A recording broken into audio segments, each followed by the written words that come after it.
Beep, beep, beep, beep, beep, beep, beep, beep, beep, beep, beep, beep. Hello. It is I, the EDI Jester. Welcome to the Court of EDI Jester, wherever you are.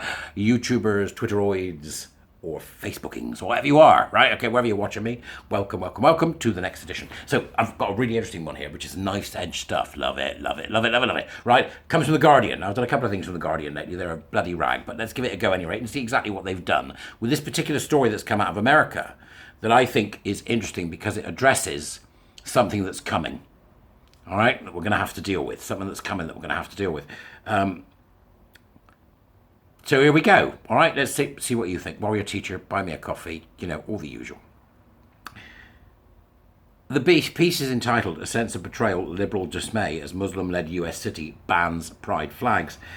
Many liberals celebrated as the city attracted international attention for becoming the first in the United States to elect a Muslim majority council. Now, what's interesting is they were celebrated for, you know, a Muslim majority council. They're saying here they're banning pride flags. It's unfortunate that Tom Perkins, who's writing for The Guardian, the first thing that he does is misreport what's going on. So they're lying in the headline. Cleverly, as we shall see, okay?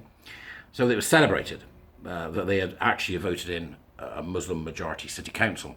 They viewed the power shift and diversity as a symbolic but meaningful rebuke of the Islamophobic rhetoric that was the central theme of then Republican president candidate Donald Trump's campaign.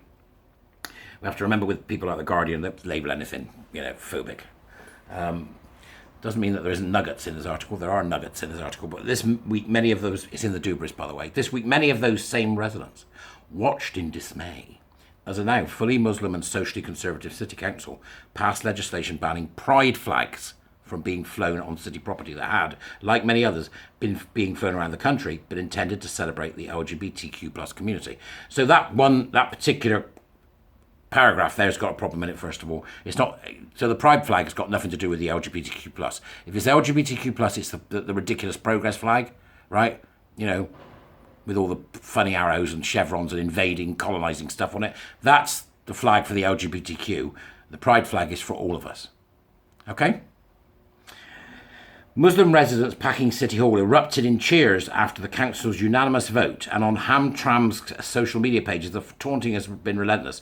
Fagless City, read one post, emphasised with emojis of a bicep flexing. In a tense monologue before the vote, council member Mohammed Hassan shouted his justification at LGBTQ plus supporters.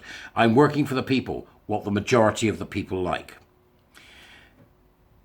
Hassan is right in that, but what we're going to need to be careful of, and I've warned about this before, and so is everybody else. That's why LGB without the T is a thing. We need to make it absolutely clear that we're not interested in gender ideology, that we're not interested in making your children think they're in the right body, that the TQ plus are the problem. We have to make that absolutely clear. Because what's going to happen now as the right is rising, which I predicted, the right is rising, is that they're going to bunch everybody in together and that'll be the whole damn lot.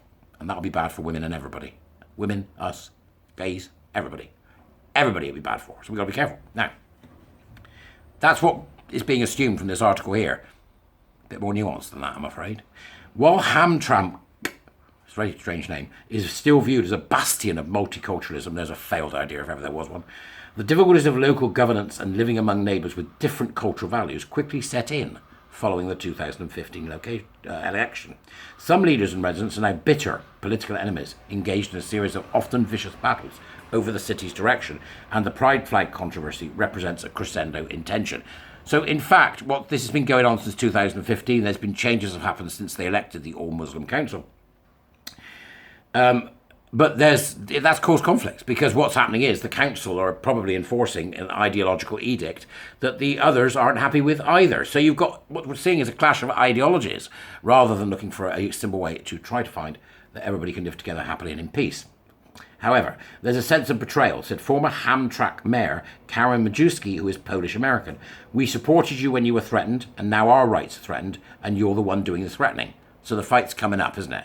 For about a century, Polish and Ukrainian Catholics dominated politics in Hamtramck, a city of 28,000 surrounded by Detroit. By 2013, largely Muslim Bangladeshi and Yemeni immigrants supplanted the white Eastern Europeans through the city, though the city remains home to significant populations of those groups, as well as Africans, Americans, whites and Bosnians, Albanian Americans. This sounds to me like an amazing place, right? According to the 2020 census, some 30 to 38% of Hamtramck's residents are of Yemeni descent and 24% are of Asian descent, largely Bangladeshi. After several years of diversity on the council, some see irony in an all-male Muslim-elected government that does not reflect the city's makeup. So in essence, I mean, I don't know how the CSJ nut jobs are going to square this circle or untie this Gordian knot, whichever way you want to look at it. Right? Whichever way you want to look at it. What's going to happen now? So the CSJs are going to have to go up against Muslim people in order to save the TQ? I don't know. But it's a good luck. Good luck, I say. So this resolution to ban the pride flag or the progress flag or whatever it may be, it's the pride flag, they're banning them all, right? Here's the bit that they don't tell you at the beginning that is buried down the document, right? Buried down the document. So here we go. The resolution, which also prohibits the display of flags with ethnic, racist and political views. Right. So what they're doing is they're banning ethnic, racist and political view flags from public display, and you are having the LGBTQ plus progress vomit flag banned along with them. So what the Guardian has said, this article strikes me as it's trying to stoke up tensions. They're not telling the truth. Tom Perkins is not being truthful with people. It should have said, Hamtramck, Michigan, bans display of political, racial and ideological flags on public buildings. That's what it should have said. But of course, that's not a story. What most people don't get about this flag business is how important it is. Now, here's the thing.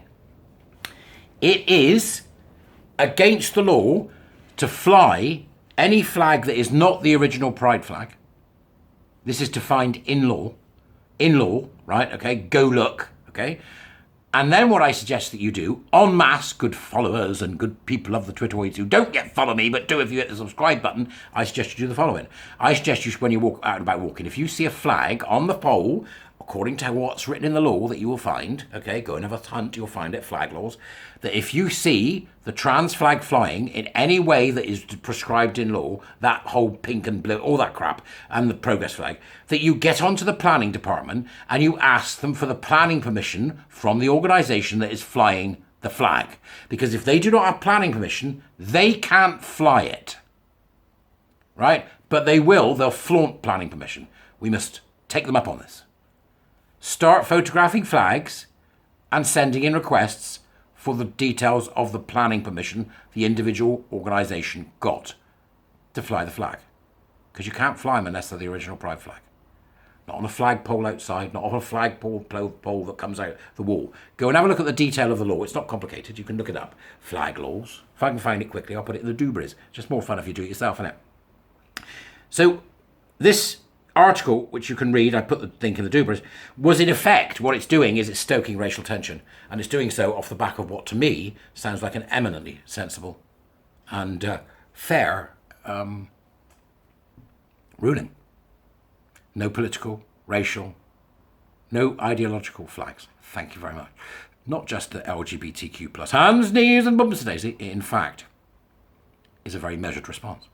But of course, you take anything that's to do with the TQ nutters, that they don't get their supremacy, TQ plus supremacy, then they'll be upset. So I'm waiting now for the mad liberals and the mad lefties to tell me how they're going to get past this conundrum. Because they're going to have to tell the TQ plus that the Muslim Council, which is how they've characterised them, as opposed to just a council of people, are the ones who are coming after them. How are they going to square that circle? There's a lie they're going to have to tell, or not. And if they don't tell the lie, they undermine their own argument. It's absolutely delicious. So, critical social justice warriors, as usual, up yours, you bastards. See you later. Have a great day. Bye.